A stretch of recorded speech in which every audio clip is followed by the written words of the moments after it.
اعوذ باللہ من الشیطان الرجیم بسم اللہ الرحمن الرحیم ولا تسبوا الذین يدعون من دون اللہ فیسبوا اللہ عدوا بغیر علم كذلك زینا لكل امة عملهم ثم الى ربهم مرجعوهم فینبئهم بما كانوا يعملون صدق اللہ العظیم۔ عن عبد اللہ رضی اللہ عنہ قال سمعت رسول اللہ صلی اللہ علیہ وسلم یقول اکثر خطایا ابن آدم فی لسانہ وهو طرف الحدیث ورجاله رجال الصحیح او کما قال علیہ الصلاۃ والسلام۔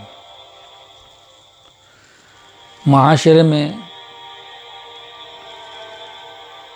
ہم جس معاشرے میں رہ رہے ہیں اس کی ایک عام غلطی، عام برائی جس کی طرف بہت کم توجہ ہوتی ہے وہ زبان کی غلطی ہے،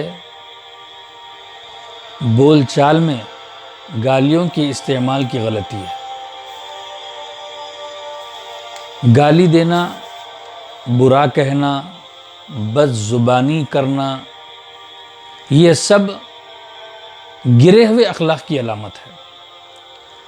اچھے اخلاق کے لوگ زبان کا صحیح استعمال کرتے ہیں۔ گالی خواہ کسی کو بھی دے، کوئی کام غلط کرے، خواہ وہ ماتحت ہو، نوکر چاکر ہو، بچہ ہو، بڑا ہو، کسی کو بھی گالی دینا بہت بری بات ہے اور رذیل کم تر اخلاق والے ہونے کی علامت ہے۔ اچھے اخلاق کے لوگ گالی نہیں دیا کرتے۔ اسلام میں گالی دینا حرام ہے، ممنوع ہے۔ علماء اکرام نے لکھا ہے، بعض نے حقوق العباد کی حق تلفی ہے کہ کسی آدمی کو تکلیف دینا، گالی دینا، زبان کی غلط استعمال کرنا۔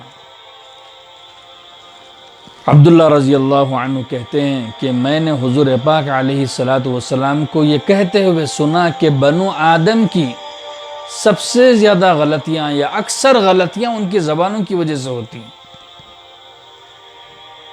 یہ جو قرآن کریم کی آیت میں نے ابھی تلاوت کی ہے، اللہ رب العزت اس میں یہ اصل میں یہ آیت کے پیچھے ایک واقعہ ہے، شان نزول ہے۔ یہ آیت اس وقت میں نازل ہوئی جب ابو طالب حضور پاک علیہ الصلاۃ والسلام کے سرپرست، آپ کے چچا، جب دنیا سے تشریف لے جا رہے ہیں اور آپ کا آخری وقت ہے تو قریش کے بڑے بڑے سردار جمع ہو گئے۔ اور یہ بات بھی سب لوگ جانتے ہیں کہ آپ کے چچا اگرچہ کہ آپ پر ایمان نہیں لائے لیکن آپ سے محبت، آپ سے الفت، آپ کی طرفداری اور آپ کی معاونت بہت زیادہ کرتے تھے، آپ کا بہت خیال فرماتے تھے۔ تو قریش کے لوگ جمع ہو گئے، ابو سفیان ہیں، عمرو بن العاص ہیں، ابو جہل ہے۔ یہ آپس میں سوچنے لگے کہ اگر ابو طالب کے انتقال کے بعد محمد صلی اللہ علیہ وسلم کو دین کی دعوت سے روکا جائے تو لوگ کہیں گے یہ تو بزدل ہے۔ جب تک ان کے چچا تھے تو بولنے کی ہمت نہیں ہوئی، اور جب چچا دنیا سے چلے گئے اور اس معصوم کو دیکھ رہے ہیں، ان کے پیچھے کوئی سرپرست نہیں ہے تو انہیں ٹوک رہے ہیں، انہیں مار رہے ہیں، انہیں تکلیف دے رہے ہیں، یہ ہمارے لیے بے عزتی کی بات ہوگی، چلو چلتے ہیں محمد صلی اللہ علیہ وسلم کے پاس۔ تو یہ سارے سرداران قریش مکہ وہ آئے، آپ علیہ الصلاۃ والسلام سے بات کرنے سے پہلے آپ کے چچا سے فرمایا، دیکھو محمد صلی اللہ علیہ وسلم آپ کے بھتیجے ہیں، آپ انہیں سمجھائیے کہ وہ ہمارے معبودوں کو برا بلا نہ کہیں، اور جب وہ یہ کام چھوڑ دیں گے تو پھر ہم ان سے راضی ہو جائیں گے، ہم بھی ان کو برا بلا نہیں کہیں گے، انہیں تکلیف نہیں دیں گے، وہ دین کا کام چھوڑ دیں۔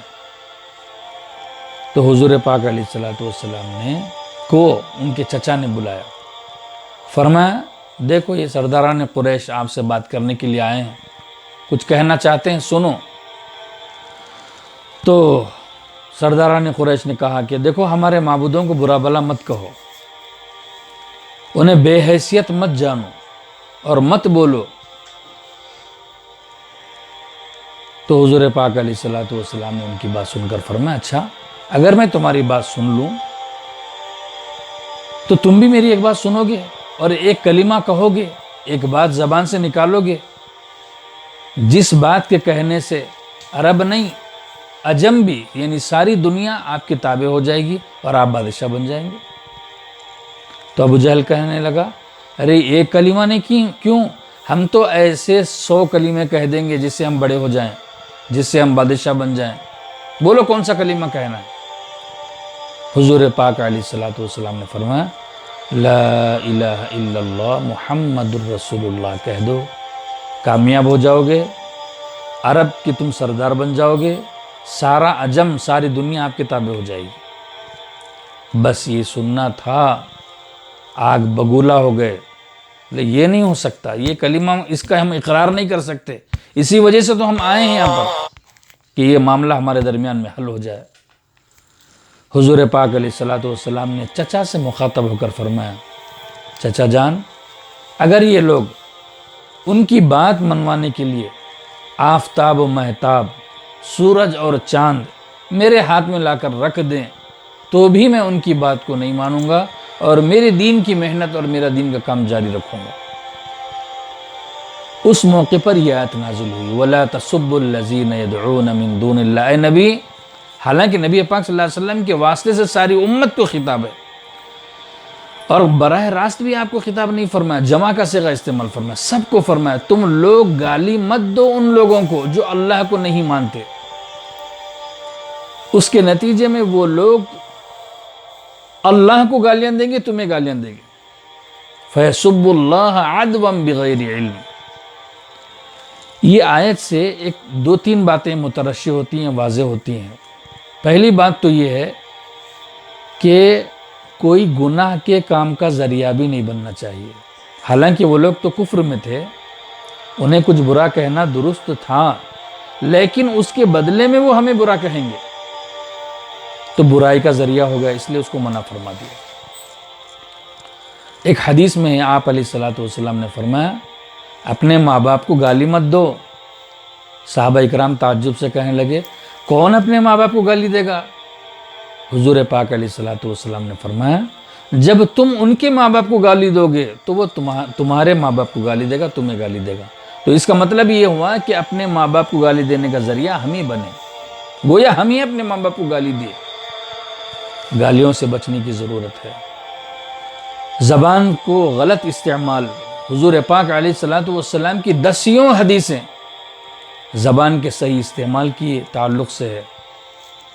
آدمی کوئی کلمہ ایسے کہہ دیتا ہے جسے وہ کوئی اہم نہیں سمجھتا لیکن کہہ دیتا ہے تو پھر وہ جنت سے اتنی دور ہو جاتا ہے جتنی دور زمین اور آسمان کے درمیان میں فاصلہ ہوتا ہے اور اسے گھسیٹ کر جہنم میں پھینک دیا جاتا ہے۔ آج کل گالی اتنی عام ہو گئی، کیا بڑے کیا بچے کیا چھوٹے، ہمارے ماں اور بہنیں سبھی معاشرے میں اتنی گندی زبان استعمال کرتے ہیں اور اسے غلط بھی نہیں سمجھتے، نہ شرم آتی ہے نہ حیا آتی ہے۔ ماں بہن کی گالی دیتے ہیں، غلط جملے استعمال کرتے ہیں، نعوذ باللہ۔ اس لیے گالی سے بچنا چاہیے۔ ہر ایک آدمی، خواہ بچے ہوں بڑے ہوں چھوٹے ہوں، سب کے لیے گالی سے بچنا چاہیے اور اپنے زبان کا استعمال صحیح کرنا چاہیے۔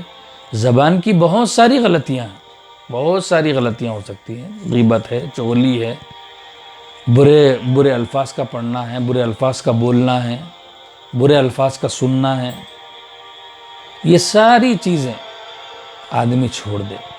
اس لیے اس کی طرف خاص توجہ کی ضرورت ہے۔ ماں باپ کو اس بات کی توجہ کی ضرورت ہے کہ اگر ان کی اولاد گالی دیتی ہے تو ان کو روکے۔ بڑے بھائیوں کا حکم یہ ہے کہ وہ اپنے چھوٹوں کو روکے، حاکم کا حکم یہ ہے کہ وہ اپنے ماتحتوں کو روکے، ہر ایک دوسروں کو روکے۔ کلکم راع وکلکم مسئول عن رعیتہ، ہر ایک سے سوال ہوگا۔ اس لیے گالی سے بچنا۔ اب تو ایسا ہو گیا ہے، گالی دیتا ہے جب بچہ چھوٹا تو ماں باپ خوش ہوتے ہیں کہ اتنی بڑی گالی دے رہا ہے، یعنی وہ اس انداز میں خوش ہوتے ہیں کہ بچے کو بولنا آ رہا ہے، حالانکہ یہ تو افسوس کی علامت تھی، افسوس کی بات تھی۔ اور خاص طور پر بچے اس وقت میں گالی سیکھتے ہیں یا بڑے جب ان کا معاشرہ اور دوستانہ غلط ہوتا ہے. جن کے ساتھ بچہ کھیلتا ہے دوسرے بچے اگر صحیح نہ ہوں، ان کی زبان پر گالیاں ہوں، تو پھر ان کے توسط سے یہ بچہ سیکھتا ہے. بڑے بھی ایسے ہی سیکھتے ہیں گالیاں.